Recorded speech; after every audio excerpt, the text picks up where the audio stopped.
I never thought I'd become someone else to destroy a man, but then again, I never thought my twin sister would show up at my door at 3 in the morning with blood running down her temple and terror in her eyes that made her look like a stranger.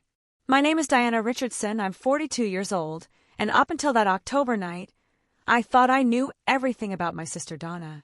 We'd been inseparable growing up in Portland, Oregon, identical twins who finished each other's sentences, who could feel each other's pain across distances. But somewhere in the 15 years since she married Marcus Holloway and moved to Sacramento, we drifted. Phone calls became texts. Texts became holiday cards. I told myself it was natural, that marriage changes people, that distance dulls even the strongest bonds. I was wrong about all of it. The banging on my apartment door that night wasn't like normal knocking. It was desperate, the kind of sound that comes from fists that have forgotten how to be gentle because they've been raised too many times in self-defense. I remember my heart was already racing before I even looked through the peephole, some twin instinct screaming that something was catastrophically wrong. When I opened that door, I barely recognized her. Donna stood there in clothes I'd never seen her wear, a stained designer dress that probably cost more than my monthly rent, torn at the shoulder. Her left eye was swelling shut, a grotesque purple that made me physically sick. But it was her hands that broke me. They were shaking so violently she couldn't hold her purse, and when it fell to the ground, I saw her knuckles were split and bleeding like she'd been clawing at something, or someone trying to get away. She didn't say hello. She didn't say anything. She just collapsed into my arms, and I felt her body convulsing with sobs that seemed to come from somewhere so deep and dark I couldn't fathom what had put them there. I pulled her inside, locked the door, and for the first time in my life, I didn't know how to help my own sister. If you've ever had someone you love show up broken, and you couldn't immediately fix it, you know that specific kind of helplessness that feels like drowning on dry land. And if this story resonates with you, if you've ever felt that rage that comes from seeing someone hurt the person you die for, drop a comment below telling me where you're watching from. I need to know I'm not alone in this. And check the description box. There are more stories there from people who've walked through fire and come out the other side. You might need them tonight. I got Donna to my couch and grabbed my first aid kit. But when I tried to clean the cut on her forehead, she flinched so hard she nearly fell off the cushions. That's when I realized this wasn't the first time she'd been hurt. Her body had learned to expect pain. It had developed reflexes designed for survival. "Donna," I whispered, trying to keep my voice steady even though I wanted to scream. "Who did this to you?" She wouldn't look at me. Her good eye fixed on some point past my shoulder, seeing something I couldn't, trapped in whatever hell she just escaped from. When she finally spoke, her voice was so small it didn't sound like her at all. "Marcus." 2 syllables. 1 name. And suddenly my entire understanding of the last 15 years shattered like glass. Marcus Holloway. The man my sister married in a ceremony, so beautiful I cried through the whole thing. The successful real estate developer who sent expensive Christmas gifts and always remembered my birthday. The husband who, in every photo Donna posted on social media, had his arm around her waist and a smile that looked like love. I'd been so stupid, so blind. "How long?" I asked, but I wasn't sure I wanted to know the answer. "Years," she breathed. "It started small. Comments about my weight, my clothes, my friends. Then he isolated me from everyone. I couldn't see you, Diana. He wouldn't let me.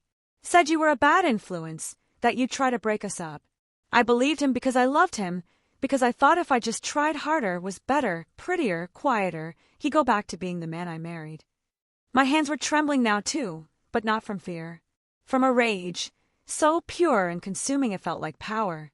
"He got worse after we moved into the new house," she continued, and now the words were spilling out like she'd been holding them back for so long they'd built up pressure. "More successful, more money, more control. He started hitting me about 3 years ago.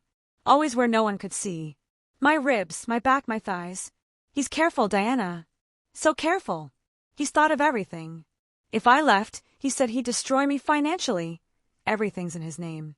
He'd tell everyone I was crazy, unstable.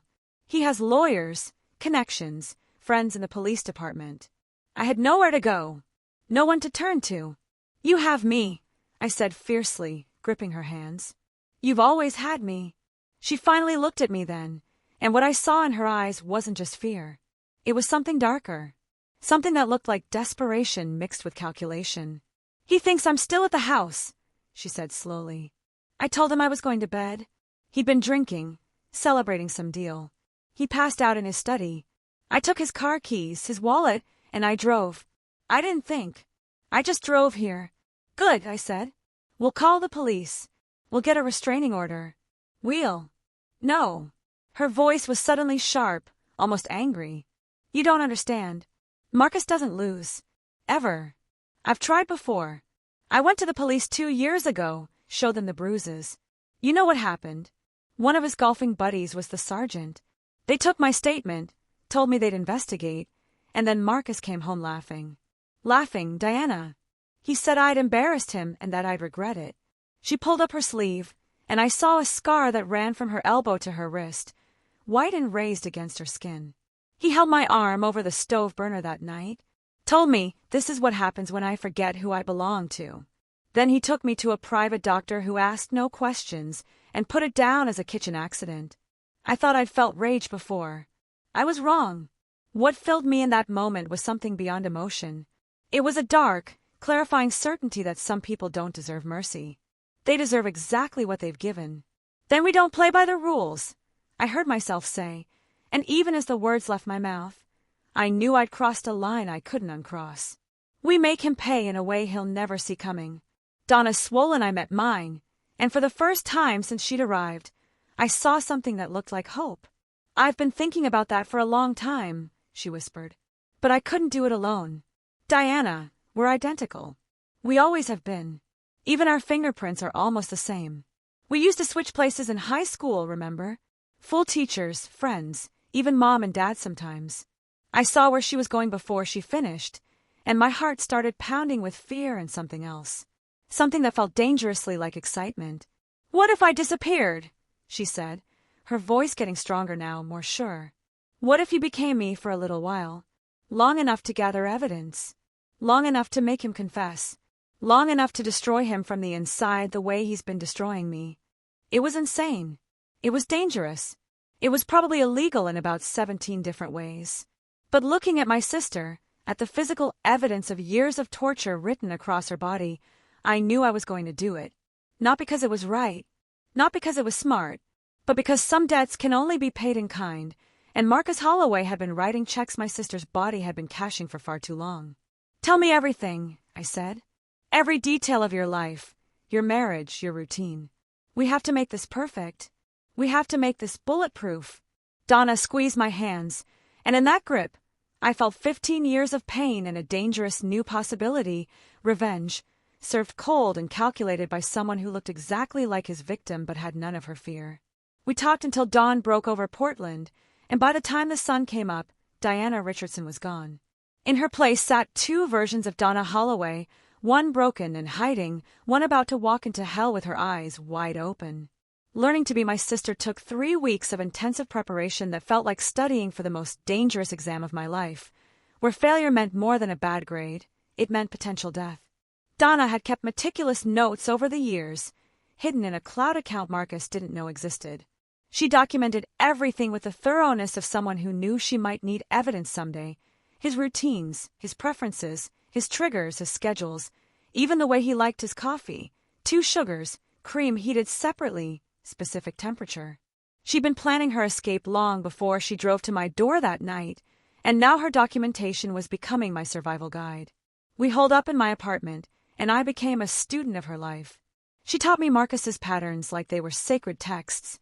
He woke at 6:30 every morning, ran 5 miles, showered for exactly 12 minutes, and expected breakfast on the table by 7:45. Scrambled eggs, slightly runny. Wheat toast, lightly buttered on one side only. Orange juice with pulp, in the crystal glass from the second shelf, never the first. "He's obsessive about control," Donna explained, her voice hollow with exhaustion. "Everything has to be exactly right, or he sees it as disrespect. As you challenging him, that's when he gets dangerous." She showed me the layout of their house, a massive 4,000-square-foot McMansion in the expensive Granite Bay area of Sacramento, all marble counters and empty rooms that pretended to be a home. She walked me through every closet, every hiding spot, every room where he'd hurt her. The master bedroom where he'd once held a pillow over her face until she nearly passed out.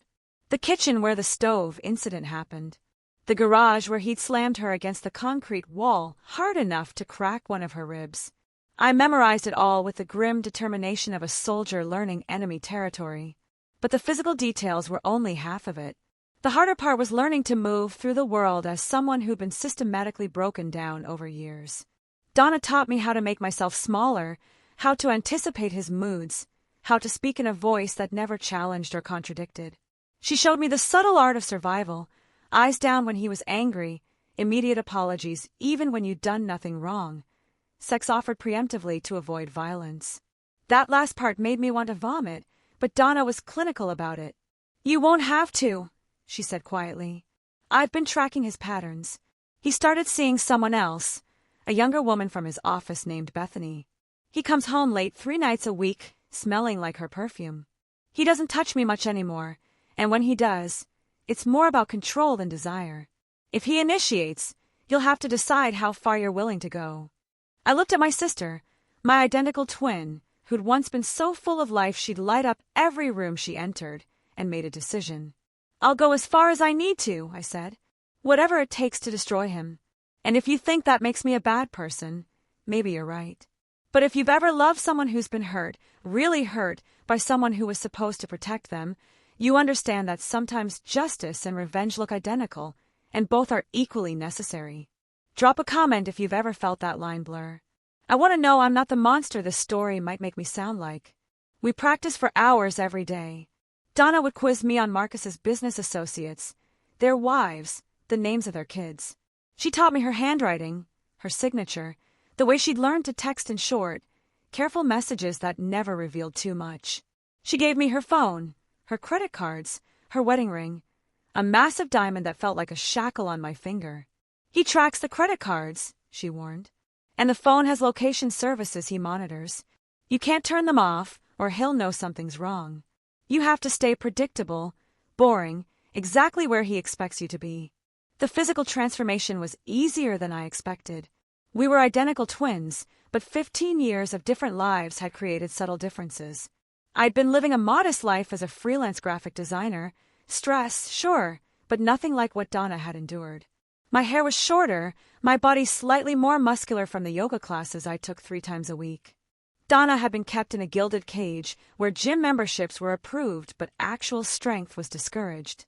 We fixed the differences. I grew my hair out, stopped working out, even changed my diet to match hers. She taught me her skincare routine, the specific makeup brands Marcus had approved, the clothes he preferred.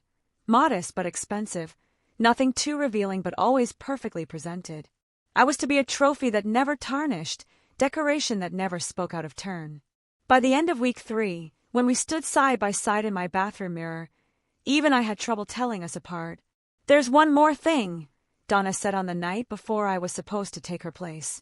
Her voice was different now, harder, colder, more like mine had become. "Marcus is planning something. I found emails he deleted, but didn't realize were backed up to the cloud. He's been talking to his lawyer about updating his will, about life insurance policies, about what would happen if I died." The words hung in the air between us like poison. "He's going to kill me," she said flatly. "Maybe not this month or next month, but soon. He's built the narrative. Unstable wife, history of depression, isolated from family. He's already told his friends I've been acting strange. He's laying groundwork. If I died in an accident, or if I disappeared, no one would question it too hard. He's that good." My blood turned to ice, but my resolve turned to steel. "Then we get him first," I said. "We flip the script. I'll go in as you, and we'll gather evidence. Phone recordings, photos, financial records, everything. We'll build a case so airtight that even his police buddies can't ignore it. And if that doesn't work—" I didn't finish the sentence, but we both knew what I meant. "If the legal system failed us, if Marcus's money and connections insulated him from consequences, then we'd find another way. A permanent way." Donna pulled me into a hug, and I felt her whole body shaking. "I'm sorry," she whispered. "I'm sorry I disappeared from your life. I'm sorry I let him isolate me. I'm sorry you have to do this." "Don't be sorry," I said fiercely. "Be ready. Because when I'm done, Marcus Holloway is going to know exactly what it feels like to be powerless, to be trapped, to watch everything he's built come crashing down around him while he can't do a single thing to stop it. The next morning, Donna Richardson officially disappeared. She left her phone at my apartment, took cash I'd withdrawn in small amounts over weeks, and got on a bus headed to a small town in Montana where an old college friend had agreed to let her hide, no questions asked. And I, Diana Richardson, freelance designer, amateur painter, woman who'd never hurt anyone in her life, became Donna Holloway, wife to a monster, prisoner in a mansion, and a weapon he'd never see coming. The drive to Sacramento felt like descending into hell, but I'd volunteered for it. I'd chosen this, and as I pulled Marcus's BMW into the driveway of that obscene house, took a deep breath, and prepared to walk through that door, I made myself a promise. I would not leave until Marcus Holloway's perfect life was ashes, until he'd lost everything that mattered to him, until he knew what it felt like to be destroyed by someone who was supposed to love him. I didn't know yet if I'd have the strength to see it through. I didn't know if I'd break before he did. But as I stepped out of the car and headed toward the front door, I felt something Donna hadn't felt in years, settling over me like armor. Not fear, but fury. Cold, patient, absolutely unbreakable fury. Marcus Holloway had made one critical mistake in all his careful planning. He'd assumed Donna was alone. He'd forgotten she had an identical twin who'd walk through fire for her. And now that twin was standing in his kitchen, learning where he kept the knives. The first 72 hours, as Donna Holloway, nearly broke me 6 different times. Marcus came home that first night at exactly 7:15, same as Donna had predicted. I heard his BMW pull into the garage, heard his footsteps through the mudroom, and felt my entire body lock up with fear that had nothing to do with me and everything to do with the muscle memory I'd absorbed from my sister during our weeks of preparation. He walked into the kitchen where I was standing, dressed in the outfit Donna had specified, hairstyled exactly how he liked it, posture submissive without being obviously afraid. He looked at me for what felt like an eternity, but was probably only 3 seconds, and I watched his eyes scan me the way a predator checks whether prey is behaving normally. "You're quiet tonight," he said, and even his voice was wrong, smooth and cultured on the surface, but with something sharp underneath that made my skin crawl. Marcus Holloway was handsome in that specific way successful men in their mid-40s often are: silver at the temples, expensive haircut, tailored suit that probably cost more than my monthly rent used to. He looked like he should be in a cologne commercial, not like someone who'd held his wife's arm over a flame. "Just tired," I said, using the soft, apologetic tone Donna had taught me. "Long day." He moved closer, and I had to physically stop myself from stepping back. He reached out and touched my cheek, gentle, almost tender, and I understood in that moment why Donna had stayed so long. Because this is what abuse looks like from the inside. Not constant violence, but this intermittent reinforcement where cruelty and kindness tangle together until you can't tell them apart anymore. "You look beautiful," he said, then leaned in and kissed my forehead. "Dinner smells good. I've got some work to finish up in my study. We'll eat at 8. Then he was gone, disappearing into his home office, and I stood there shaking, realizing I just passed my first test without even knowing I was being examined. Over the next few weeks, I fell into the rhythm of Donna's life, and it was like living in a horror movie where the monster only revealed itself in private moments. In public, Marcus was charming, generous, the kind of man other women envied Donna for having. He hosted dinner parties where he'd introduce me as my beautiful wife and keep his hand on the small of my back in a way that looked affectionate but was actually controlling, a constant reminder that I belonged to him, that I was an extension of his image. But behind closed doors, he was something else entirely. The first time he hurt me was 4 days in.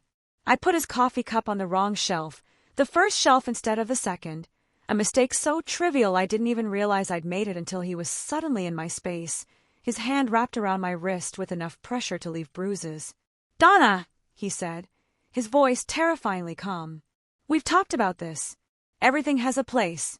When you disrupt that, you disrupt me. You're not trying to disrupt me, are you?" "No," I whispered, every instinct screaming at me to fight back, to slam my knee into his groin and run. But I couldn't, because I wasn't Diana Richardson anymore. I was Donna Holloway, and Donna knew that fighting back only made it worse. He squeezed harder, and I felt something grind in my wrist. "Good," he said, then released me and walked away like nothing had happened. I stood there, cradling my wrist, understanding viscerally what my sister had lived through for years. The casual violence, the unpredictability, the way he could hurt you and then go back to reading his newspaper like you were less than human, just an object that occasionally malfunctioned and needed correcting. If you're still watching this, if you've made it this far into the story, check the description box below. There are resources there for people in situations like Donna's. Numbers to call, places to go, ways to escape. Because what I'm about to tell you next is about revenge. And revenge isn't always the answer. Sometimes survival is enough. Sometimes getting out is the victory. But I wasn't trying to survive. I was trying to destroy. I started documenting everything. Donna had hidden a tiny camera in a book on the bedroom shelf, one of those spy gadgets you can buy online, and I repositioned it to catch the master bedroom and part of the hallway. I used her phone to record conversations, always keeping it running in my pocket during our interactions. I photographed every bruise, every mark, every injury with timestamps and notes. And I started exploring the house when Marcus was at work, looking for evidence of the financial abuse Donna had mentioned, the way he'd isolated her, the systematic destruction of her personhood. What I found was worse than I'd imagined. In his study, in a locked drawer I picked with a bobby pin and YouTube tutorial, I found files on Donna that read like a stalker's obsession. He'd been tracking her phone for years, had installed spyware on her laptop, had even hired a private investigator to follow her during the brief period when she tried to reconnect with old friends. There were photos of her at coffee shops, at the grocery store, at a park where she'd once sat alone on a bench and cried for 40 minutes. He'd been watching her the way a scientist watches a lab rat, documenting her movements, her patterns, her breaking points. But that wasn't the worst thing I found. The worst thing was a file labeled Life Insurance, updated policy, that showed Marcus had taken out a $2 million policy on Donna 6 months ago. And underneath it, printouts of news articles about tragic accidents, women who'd fallen downstairs, women who'd died in single car crashes, women who'd overdosed on medications their husbands claimed they'd been taking for depression. He was building his playbook, learning from other murderers who'd gotten away with it. My hands were shaking, so hard I almost couldn't photograph the documents, but I did. Every page, every horrifying detail. This was the evidence that would destroy him, the proof that his abuse wasn't just physical but premeditated, calculated, and escalating toward murder. But I needed more. I needed him to confess. I needed him on record admitting what he'd done, what he was planning to do. And that's when the plan changed. That's when it became something more dangerous than just gathering evidence. That's when I realized I wasn't just going to expose Marcus Holloway, I was going to make him think he'd won right before I burned his entire world down. I started playing the part differently. I became more submissive, more compliant, more broken. I stopped flinching when he touched me. I started anticipating his needs before he voiced them. I made myself into the perfect victim, the woman who'd finally been beaten down enough that she posed no threat. And Marcus noticed. I could see it in the way he relaxed around me, the way his guard dropped incrementally. He started talking more, sharing details about his business, about the deals he'd made, about the people he'd manipulated. He was proud of his control, and like all narcissists, he needed someone to witness his brilliance. I became that witness, the adoring wife who hung on his every word, the broken woman who'd finally accepted her place. And all the while, I was recording everything, waiting for the moment when he'd say something I could use, when he'd admit, in his own words, that he'd abused Donna, that he'd planned to kill her. That moment came 3 weeks into my performance, on a night when he'd had too much bourbon and his tongue had loosened. We were sitting in the living room, him in his leather chair, me on the floor at his feet like a fucking dog, and he was talking about a business rival who'd crossed him. "People don't understand," he said, his words slightly slurred. "Everything is about control. You control the narrative, you control the outcome. Like with you, Donna. I saw your spirit when we met, that independence, and I knew I had to break it, had to make you understand that you're mine, that you exist because I allow it. My heart was pounding, but I kept my face neutral, subservient. I've been a good husband," he continued, and the delusion in those words was staggering. "I've provided for you, given you everything. And in return, all I asked was obedience. But you tested that, didn't you? You tried to leave. You went to the police. You made me look weak." "I'm sorry," I whispered, hating every word but knowing I needed him to keep talking. "You should be," he said. "But it's fine. I fixed it. I fixed you. You're finally becoming what you should have been all along. Quiet, grateful, obedient. My perfect wife." He reached down and stroked my hair, and it took everything in me not to bite his hand. "And if you ever forget again," he said softly, "if you ever try to embarrass me or leave me or disrupt what I've built, I'll make sure you disappear. Permanently. It wouldn't even be hard. An accident, a tragedy, everyone would sympathize with the grieving husband. I've planned it all out." There it was. The confession. On tape. Time-stamped, undeniable. I had him. But as I sat there on that floor, being petted like a possession by a man who just admitted he planned to murder my sister, I realized something terrifying. Gathering evidence wasn't enough anymore. Because even with recordings, even with photos and documents and proof, Marcus had connections. He had money. He had lawyers who could make things disappear. The system might fail us. It probably would. And in that moment, still playing the role of the broken wife, I made a decision that changed everything. I wasn't just going to expose Marcus Holloway. I was going to make him experience everything he put Donna through. The fear, the helplessness, the certainty that someone who claimed to love you was actually going to kill you. I was going to make him beg. The plan came together with a clarity that surprised me, like all the pieces had been waiting for someone to finally arrange them correctly. I reached out to Donna through a burner phone I'd bought with cash, and we coordinated everything in coded messages that Marcus's surveillance couldn't catch. She was safe in Montana, stronger every day now that she wasn't living in constant fear, and when I told her what I needed her to do, there was a long pause before she responded. "Are you sure?" she texted. "This could go very wrong." "It's already wrong," I wrote back. "We're just making it right." The trap was set for a Friday night, 3 weeks after Marcus's drunken confession. I'd been the perfect wife since then. So perfect it was boring. So compliant it was suspicious if he'd been smart enough to notice. But Marcus wasn't suspicious. He was victorious. He thought he'd finally broken Donna completely, and his guard was lower than it had ever been. I told him I wanted to make a special dinner, just the two of us, a celebration of our marriage. He loved the idea, loved that I was finally embracing my role, that I'd stopped resisting. He even brought home flowers, and the irony of it would have been funny if it wasn't so disturbing. I made his favorite meal, filet mignon, roasted potatoes, asparagus with hollandaise. I set the table with the expensive china he insisted on for special occasions. I lit candles. I put on the dress he'd bought me for our last anniversary, the one Donna had worn when he'd cracked her rib against the garage wall. Everything was perfect. Everything was exactly as it should be, except for the sedative I'd crushed into his second glass of wine. I'd been careful about dosage, just enough to make him sluggish and confused, not enough to knock him out completely. I needed him conscious for what came next. I needed him to understand exactly what was happening and why. 20 minutes after dinner, Marcus started slurring his words. 30 minutes in, he couldn't stand without swaying.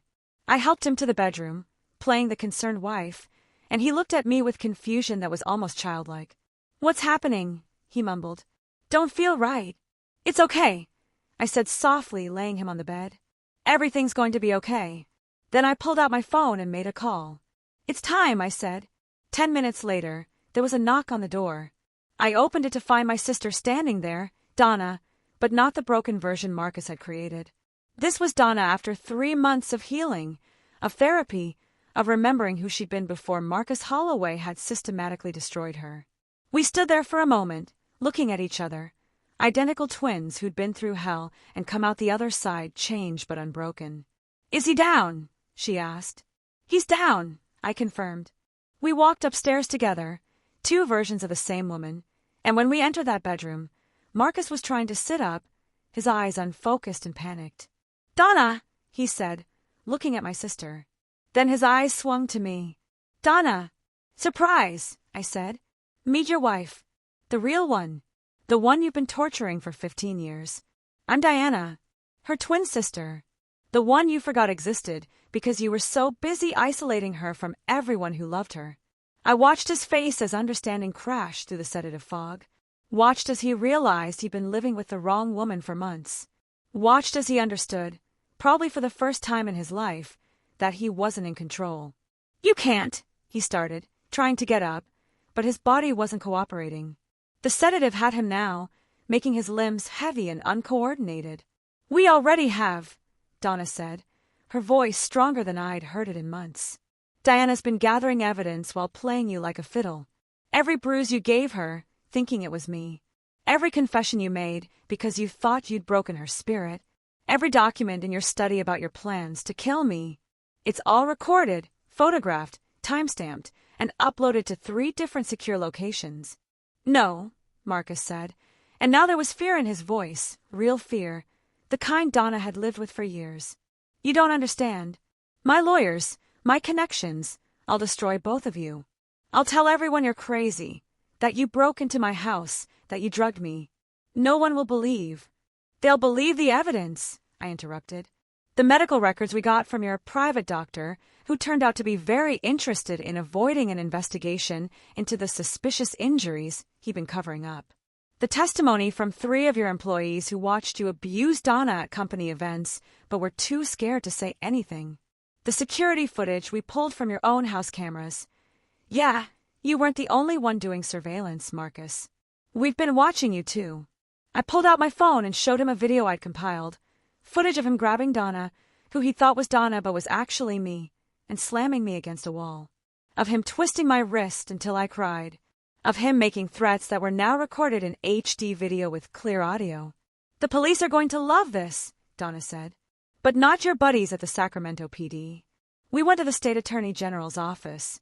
They're very interested in a case involving domestic violence, attempted murder, financial abuse, and stalking, especially when the perpetrator has connections that have been covering it up."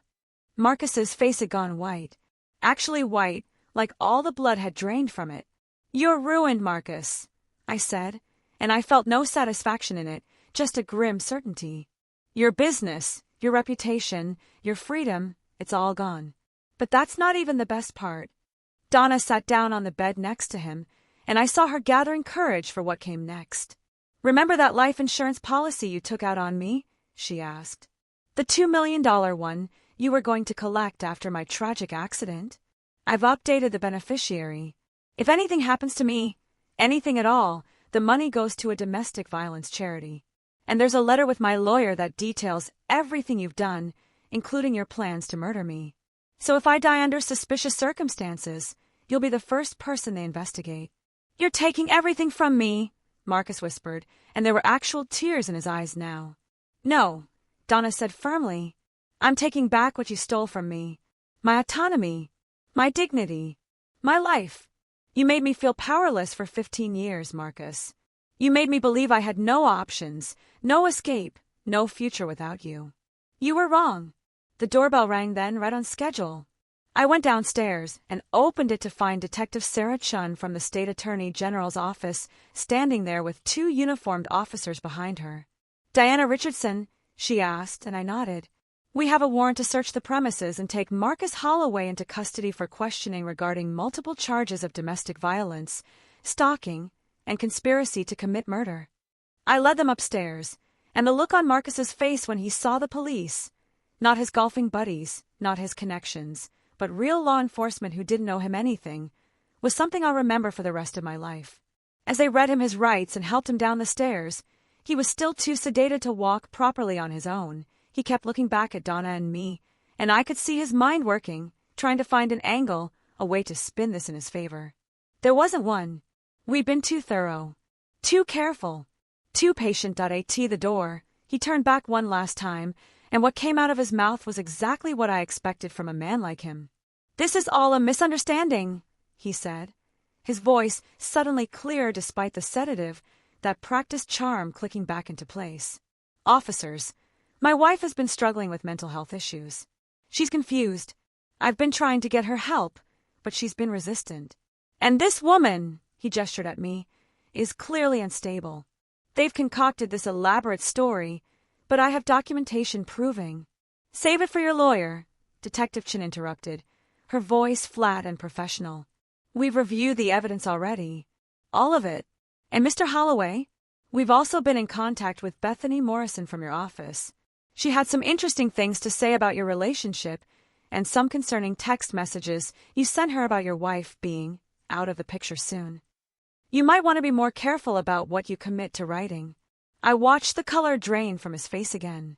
He hadn't known about Bethany, hadn't known we'd found his mistress, and convinced her to talk. She'd been scared at first. Marcus had that effect on people, but when we showed her the evidence of what he'd done to Donna, something in her had shifted. Apparently, Marcus had been laying groundwork with her too, painting himself as the victim of a troubled marriage, testing whether she'd be his alibi when Donna mysteriously died. Bethany had given us everything: text messages, emails, recordings of conversations where Marcus had talked about his wife as an obstacle to overcome. She'd even admitted he'd once asked her, hypothetically, if she'd ever heard of wives who died in tragic accidents and how the husbands had moved on. It was enough to bury him. They took Marcus away in handcuffs, and as the police car pulled out of the driveway, Donna collapsed against me, her whole body shaking with sobs that were equal parts relief and trauma release. "It's over," I whispered, holding her. "It's actually over. But I was wrong. Not completely wrong, but wrong enough that the next few months taught me that justice, real justice, is never as clean as you want it to be." Marcus's trial was a media circus. A wealthy real estate developer accused of domestic violence and attempted murder conspiracy made headlines for weeks. His lawyers tried every trick, claiming Donna was mentally unstable, that I'd coerced her, that the evidence was fabricated, that he was the real victim of two vindictive women. None of it worked. The prosecution had too much: video evidence, audio recordings, medical documentation spanning years, testimony from multiple sources, financial records showing how he'd systematically controlled every aspect of Donna's life. And then there was his own voice on tape, admitting he'd fixed his wife, that he'd make her disappear permanently if she stepped out of line. The jury deliberated for 4 hours. 4 hours to decide that 15 years of torture and a planned murder deserve consequences. Marcus Holloway was convicted on multiple charges: aggravated domestic violence, stalking, conspiracy to commit murder, financial abuse, and half a dozen other counts that added up to a sentence of 23 years in prison. He was 47 years old when they took him away. He'd be 70 before he was eligible for parole. His business collapsed, his assets were seized to pay restitution to Donna, and his name became synonymous with everything wrong with how the system fails domestic violence victims, until someone like Detective Chen decides to actually do her job. But here's what they don't tell you about revenge, about justice, about destroying the person who destroyed someone you love. It doesn't feel the way you think it will.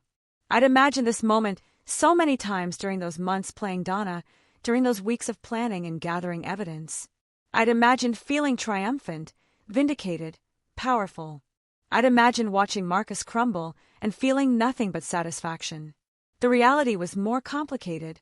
Yes, there was relief. Yes, there was a sense that we'd done something important, something that might prevent him from hurting anyone else. But there was also exhaustion, so profound I couldn't get out of bed for 3 days after the trial ended. There was trauma from the months I'd spent living as my sister, experiencing even a fraction of what she'd endured. There were nightmares where Marcus was still in control, where the verdict went the other way, where he got away with everything because that's what men like him usually do. And there was Donna, who'd gotten her justice but still had to rebuild a life that Marcus had spent 15 years systematically dismantling. We're 3 years past the trial now. 3 years of therapy, of healing, of learning how to be ourselves again, both of us. Donna lives in Portland, about 20 minutes from my apartment. She went back to school and got her teaching degree, something she dreamed about before Marcus convinced her she wasn't smart enough. She teaches 3rd grade now, and her students love her because she sees them, really sees them, in a way that only someone who's been invisible for years can. She dates sometimes, carefully, always with one foot out the door ready to run. Some wounds heal slowly. Some wounds change the shape of you permanently. But she's dating, which means she hasn't given up on the possibility that not all men are Marcus Holloway. That's something. We have dinner every Sunday, Donna and I. We talk about normal things, her students, my design work, the shows we're watching, the books we're reading. We don't talk about Marcus unless she brings him up, which is less and less these days. He's written her letters from prison, which she burns without reading. He's tried to call, which she's blocked. He's filed appeals, all of which have been denied. He wants her to visit, to forgive him, to understand that he never meant to hurt her, that the stress of his job made him lose control, that he's a different person now. She's never responded. She owes him nothing, not even her hatred. He's just a man in a cell now, and she's a woman who's finally free. As for me, I went back to my life, but not really.